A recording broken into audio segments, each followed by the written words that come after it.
What is up, guys? In this video we're going to be reviewing this enormous guy right here, Ghost in the Shell Standalone Complex by Hiya Toys. Exquisite super here.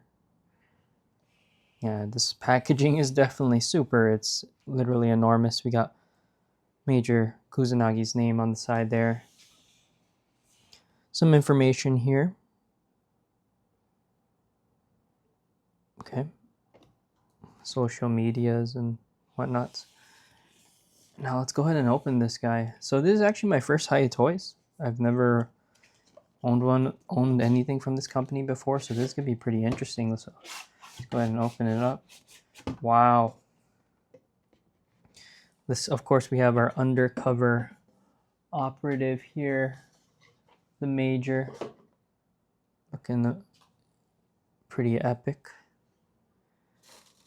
Wow, this thing is enormous. But the art looks really nice, honestly. Let's go ahead and check nothing on the back. Oh, looks like a statement from her. I thought what I'd do was I'd pretend I was one of those deaf mutes, or should I? Okay, if you guys watch the show, this is actually based on the most important arc of season 1, which is the Laughing Man arc, which so Ghost in the Shell is separated into different episodes, a standalone episode or a complex episode. This is basically what the complex episode, it covers the Laughing Man arc. And it's also a quote from a famous person, and then the Laughing Man added this statement, or should I? It adds a lot of complexity and depth to the story, which I really enjoyed. This show is just amazing. I think I'd definitely rewatch it. So definitely a throwback vibe type of show. So let's go ahead and open it. Wow. This box is just enormous. Let's get the Major on the side there. And then here she is, guys. The Major herself, Motoko Kusanagi. I'm really liking this. There is a lot of extra space here, which I think could have included a lot more accessories, but especially with the price this thing went for. But hey, you know, we're just gonna have to go with this for now. Man, this feels like a literal shoe box, the size of it. I'm someone who collects figures, not really shoes, so this is pretty surprising to me. But the Major's looking real good here. Let's go ahead and separate this out. Looks like we got different packages here. This one's for the stand, so that's not too important. It's basically for holding the figure up. And we also got some text there.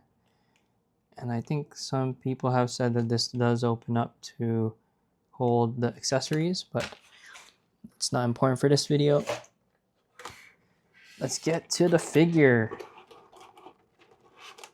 Man, honestly, this show just blew me away. It is definitely one of my favorites. I just loved every part of this show and how well animated it was for its time. All right, I had to remove some tape at the bottom there. Coming straight out, she is covered in plastic, and a lot of it. It's kind of interesting. I always thought she had a bit of a happier face straight out of the package, but it looks like she got some pretty serious face on. I guess just like her box here. You know, let's move things a bit. But I'm really, straight out of the box, I'm really liking the detailing on this. Let's get that on camera a bit better. Truly does capture the Major's appearance, which I really like. This soft goods also looks amazing. I'm just blown away. They really did her well. Okay, there's a lot of plastic. Let's go ahead and get to the accessories. She does come with different faces here. This face is better for wearing her diving helmet, so I'm probably gonna use this face. I wonder if these faces will work with Figma's actually. And this box is just enormous. It's like taking up a majority of my counter here.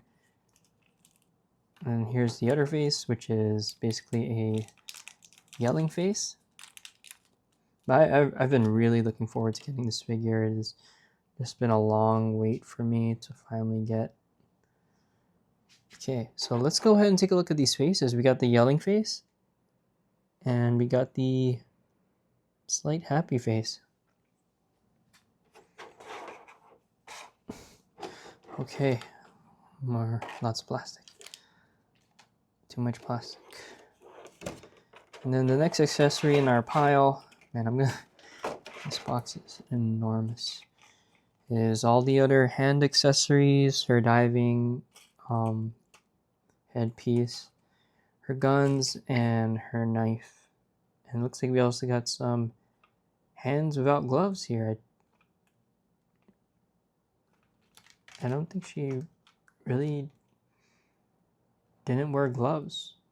Oh, I think this is for when you remove her jacket, because she does sometimes have this like look here. She sometimes has that outfit look without the jacket and without the gloves when she's off duty. So it actually makes sense that she does come with these hands without gloves. So let's go ahead and open these accessories, guys. That's a lot of plastic. Okay. You know what? First, let's go ahead and look at the articulation actually before we get to the accessories. So she does look up about that much. Pretty decent. Looks down about that much. Up and down. It's not too hindering actually. And then the arms can T-pose. Oh, even with the jacket she can T-pose. Pretty nice. This fabric is just amazing. I mean, it kind of feels like the plastic, but still, it looks just amazing. Like how well done it is, and how detailed it is too. I might need to test how she looks without the jackets, because one difficult part about soft goods is that you can't really see the joints. So turning things, you do have to be careful, because you don't want to snap something that, or bend something that shouldn't be bent.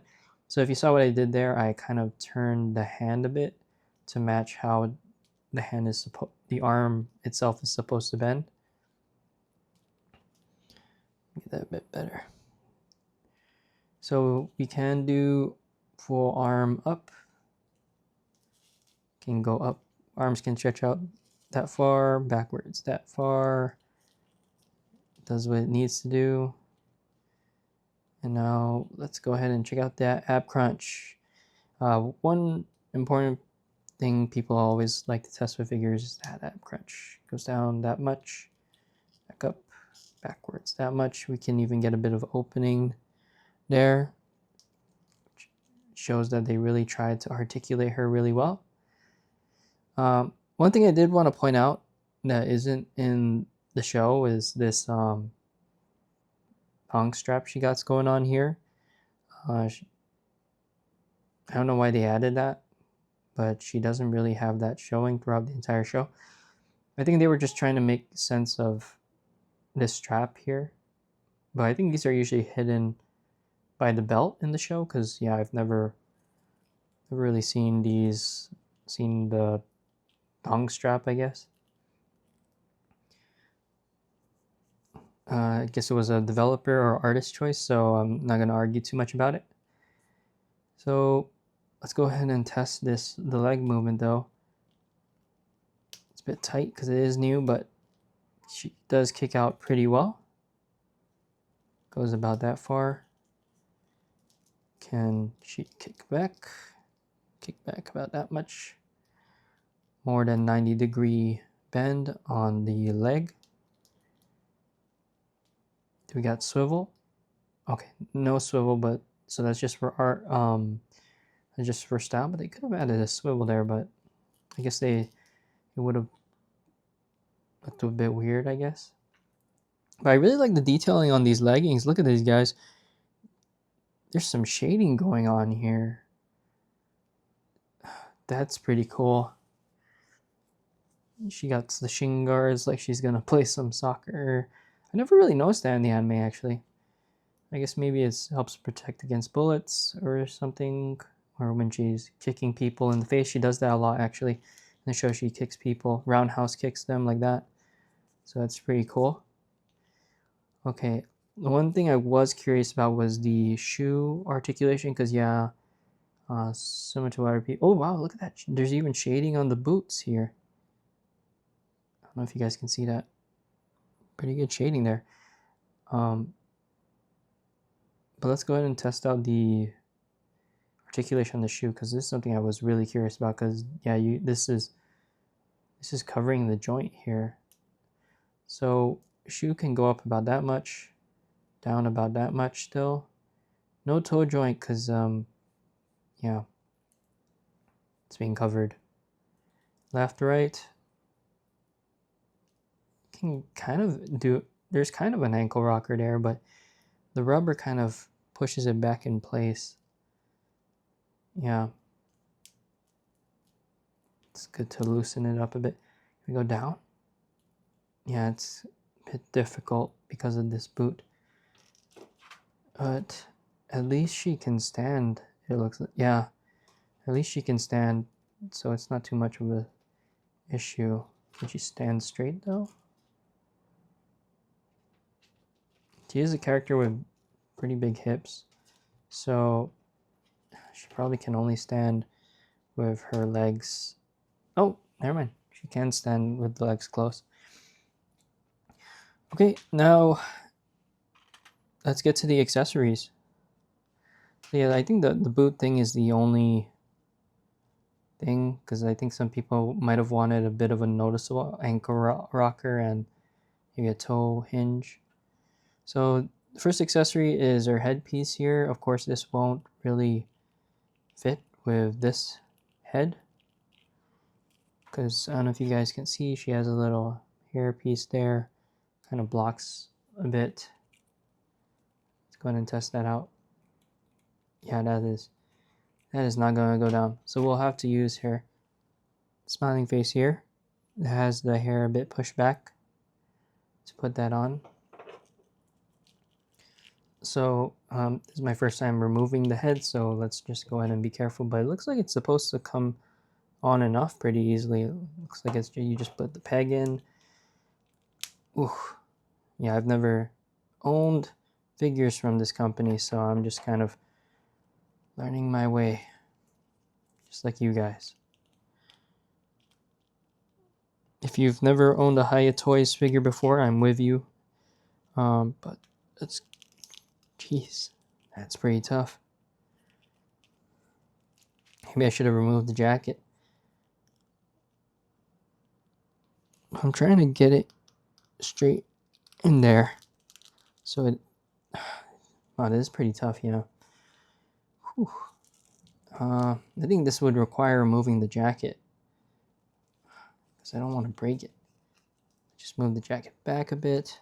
Okay, I think we can get it in there now.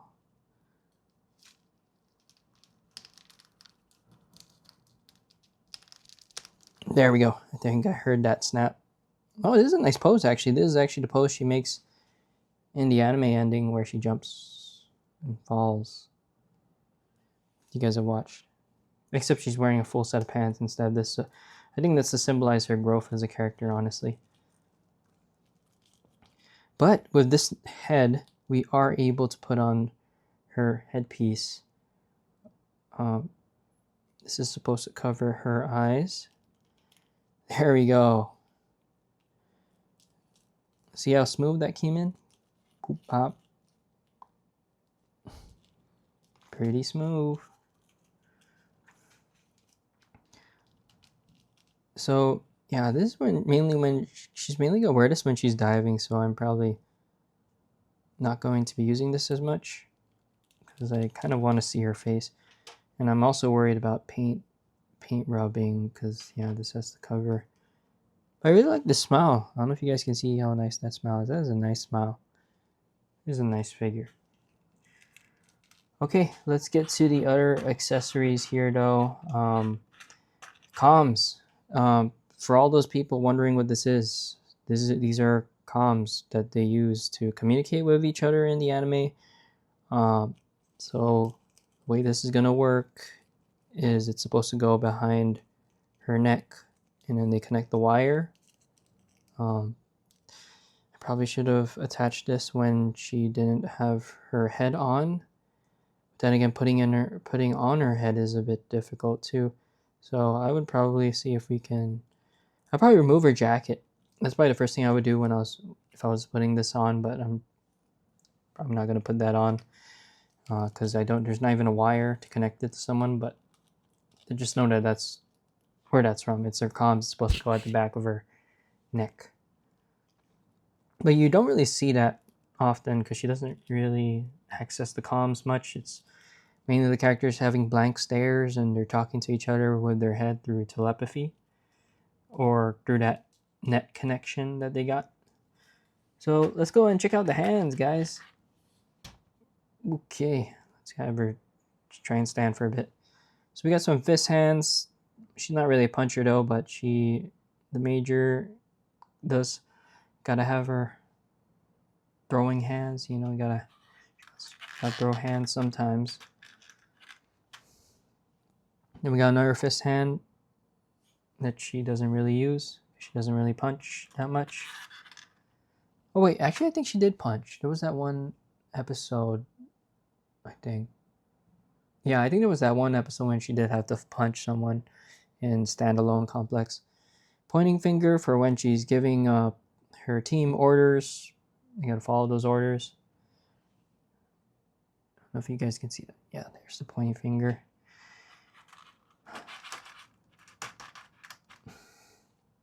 Gun holding hands.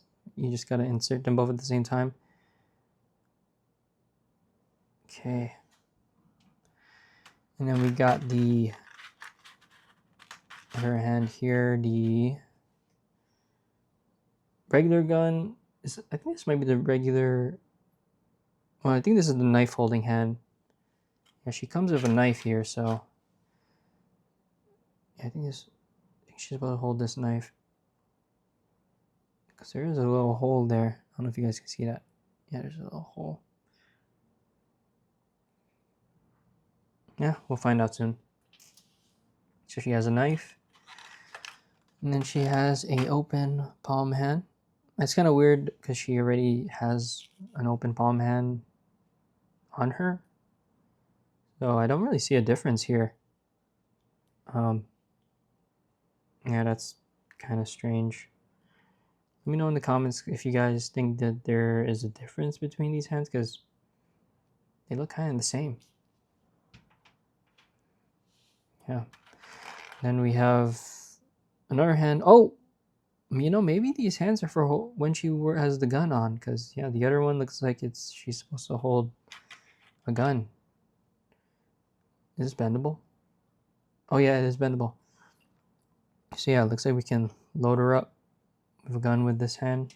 So I'm going to call those two the gun pair of hands. And then she has one last glove hand, and the other hand is a without glove hand. This hand is another fist hand. This is an awkward hand. It's barely an opening there. What's supposed to fit through there?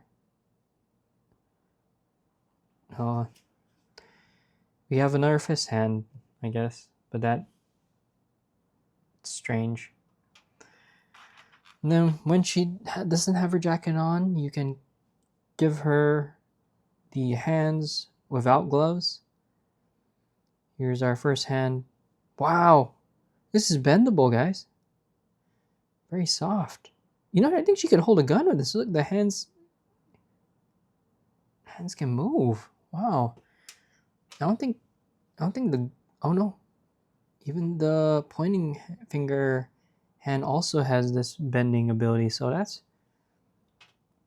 pretty cool. It is pretty fragile, so I'd still recommend being careful with that.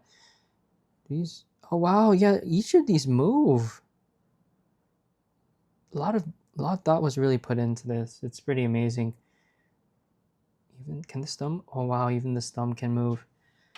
Yeah, she comes with hands that can bend individually. Fingers that can bend on their own. That's pretty cool.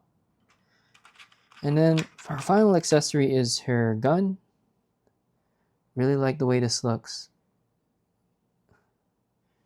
You know, I'm gonna move some of our boxes here just so we can have a bit more Ghost in the Shell stuff on display. There we go. Now that's a cool background. That is the major, guys. Okay, let's go ahead and test this gun out though, because I think the part's supposed to come off like that. I know some people have broken there, so recommend being careful, but that came off smooth for me, pretty clean. But let's see how well it goes back on. Pretty smooth too. So I really wanted her to hold this hand, so let's go ahead and use that one trigger finger hand she had. See if she can hold this. Can she hold this her big gun right here? Hold that big gun.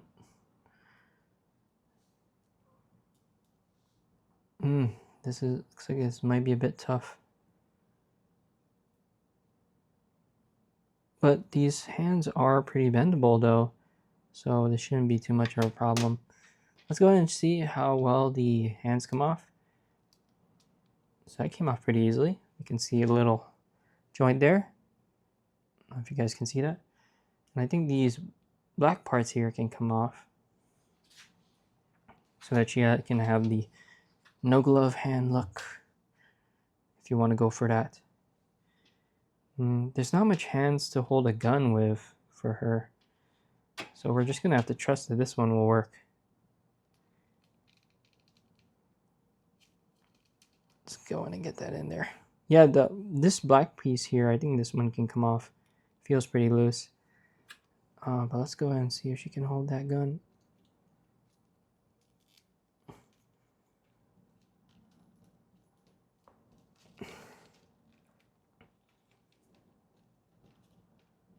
Ooh. I think she got it. No, it's a bit tough. This is tough. Let's just do the pistol for now. This is getting a bit complicated. Plus, the major doesn't really need to use the big guns straight out into combat. See how well she can hold on to her little pistol here.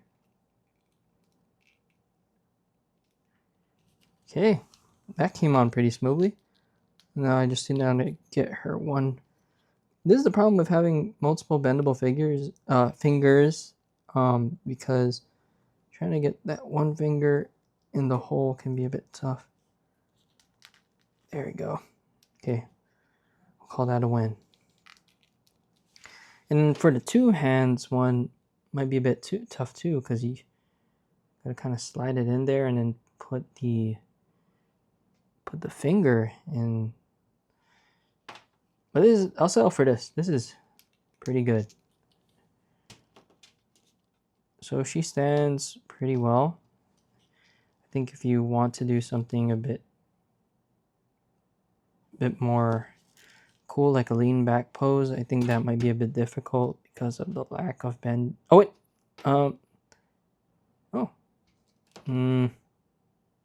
yeah, not too much bending in terms of standing on her own, but it's pretty decent what we got going on here.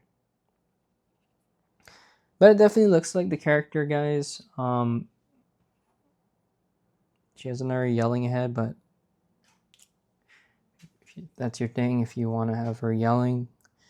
I'm pretty satisfied with how well this figure turned out. Really enjoying it. I hope they keep improving the figures, and hopefully for the next release of Kusanagi they add the, I don't see the problem with showing the articulation in the boot. Honestly, that would have added a lot more depth, but this is what we got. I think there might be a bit of limitation. I don't know. They had her like chilling on a rooftop with this pose, so still a sick figure of an amazing character. Now let's get to size comparisons, though, guys. One of the best ways to tell if this figure is worth it for you and your collection. So you got the major here. Let's get Sanji. Let's get Sanji over there. Let's have Deku. SH figure arts, guys. No, it's too many SH figure arts. Let's get some Revel Tech in there. Revel Tech. Not bad. I do want to see how she scales next to my recent character I reviewed. Let's see if I can grab it. Or let's do a Cyberpunk. Wouldn't it be nice if we test out Cyberpunk? Because she kind of essentially helped inspire that genre. So we got Lucy here from Cyberpunk. Perfect scaling, actually. Yeah, this is a 112. This is a sick 112 figure. Let's have Toji. Let's get Toji in that shot. Toji, what are you doing over there? Toji. Yeah, this is 112. This figure is a 112 figure. But anyways, guys, I hope you enjoyed this video. Please don't forget to leave a like, comment, subscribe if you enjoyed it. If there's any other figures you want me to review, let me know too. And otherwise, I'll see you guys in the next video. Peace out.